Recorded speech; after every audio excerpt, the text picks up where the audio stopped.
Next up, we have Daniel Faalele, the offensive tackle out of Minnesota, who frankly is going to be one of the more polarizing evaluations through this draft process. And I say that as I'm recording it Friday morning of the draft. I'd like to think that he's probably a day 2 guy, but man, it's tough to tell.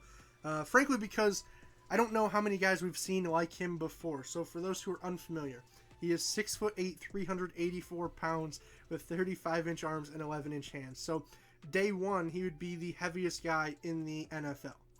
So what do you do with that, right? How is that guy going to translate? I think that's a real question, and a more real question with Faalele than perhaps anybody else. Because college to NFL, there's just a quickness to the game that, yes, he was able to thrive against in college, but is that same ability going to be there once you get to the pros? That's a real question. So as you guys might have seen in my big board video from yesterday, his report is what I consider a red flag, where there's some guys where this is where my film grade puts them, but I have concerns extraneous to the game itself, and frankly that's one with Faalele, just the size. I really don't know how it's going to translate, and as a result you could say maybe toss this grade out the window. But I think that there was some stuff that's worth talking about that he did on film, so we're going to go through how I got to it anyway. First and foremost, I gave him an 18.5 out of 25 on Pass Pro. I thought that one thing he did a good job of was just utilizing those long arms to their fullest extent. Just absolutely could stop guys in his tracks with his upper body strength. So legitimately, it felt like as soon as he got hands on, reps were dead. Guys weren't doing much against Daniel Faalele. And again, maybe that's a college thing, but it was really impressive. I thought he was a better athlete than I might have expected a guy of his weight to be. He didn't look like, while he's kick sliding back, necessarily that he weighed 400 pounds, which it's just interesting because I'm grading him on the same criteria as a tackle that I just graded, say, Rasheed Walker, who I did in my last video out of Penn State, who is a big guy. He's 6'6", got a big frame. Faalele has 70 pounds on him, literally. So the play styles here from him to the rest of the class are just radically different. But it is what it is. I give him a 14 out of 15 in terms of his ability as a run blocker, just especially on the downhill blocks, right? That's your down blocks, your base blocks, your drive blocks, anything where the name of the game is generating movement. Faalele did it very well. Now, I will say the leverage could be an issue at times, but I mean, it didn't.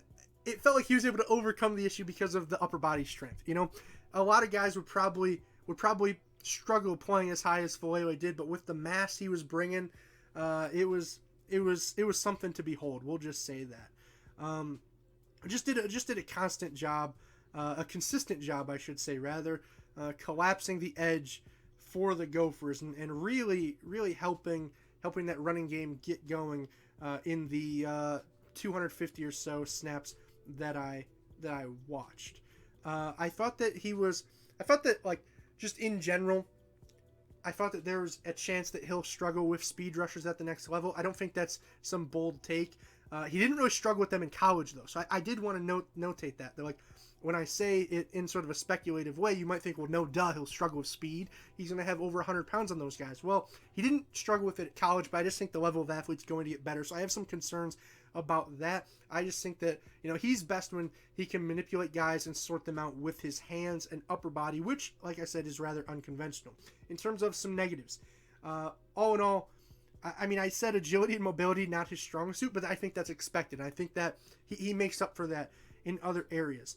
One area, kind of to what I was saying about the speed rush, I did think he was occasionally susceptible at the top of the pass rush arc, at the top of the hoop. When it comes time to kind of turn and run with the guys, there's not a lot of that, right? It's either stop you dead in your tracks, or you might end up being able to bend the edge on Faalele to get in on the quarterback. And again, that's something that concerns me more than anything else at the next level. That's the main reason I took so many points off of pass protection.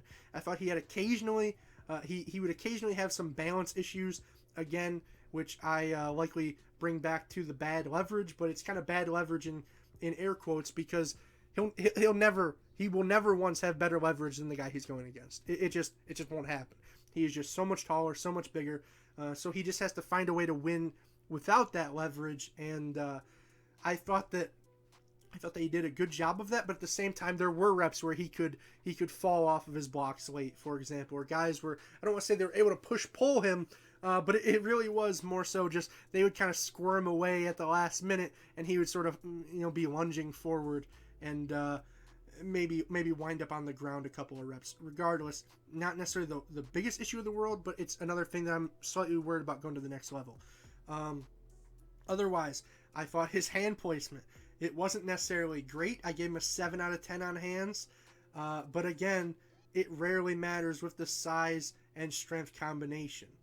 I feel like I'm kind of repeating myself, but it just felt like some areas of his game, almost the negatives that I generally say matter for, say, a 313-pound guy, it just felt like they didn't matter here, even though they're still negatives, if that makes sense. That's why it almost feels like this is like a Faalele scale that I had to grade on. Like, I don't necessarily know if his 18.5 as a pass blocker, I don't necessarily know if he's better than the guy I give an 18 to. But I think that there's a matter of sort of, I don't want to say projection, but you sort of have to grade things accordingly to the guy you have, and that's why, opposed to just creating a whole new offensive tackle scale just for a big guy, I think his grades might be a little bit out of line with some of his peers, but I thought the way he handled a lot of situations were rather well. If that makes any sense at all, it probably doesn't. I gave him a 9.5 on power and strength out of 10. I thought that was pretty apparent. I gave him an 8.5 on physicality and finishing. I think that was more so because of the ability to finish rather than necessarily the willingness.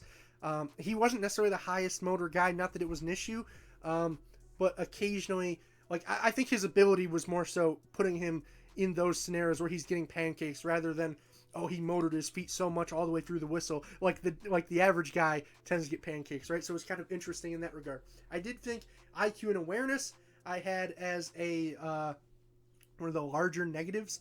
But at the same time, he hasn't played football for very long. He was actually born in Melbourne, Australia, and came over to IMG in high school. So it's not like he has a ton of football experience, so maybe this will come with time. But just being able to sort out some of the twist and some of the more reactionary things that are asked of you at that tackle position, I thought could use some work. I gave him a 4.5 out of 10.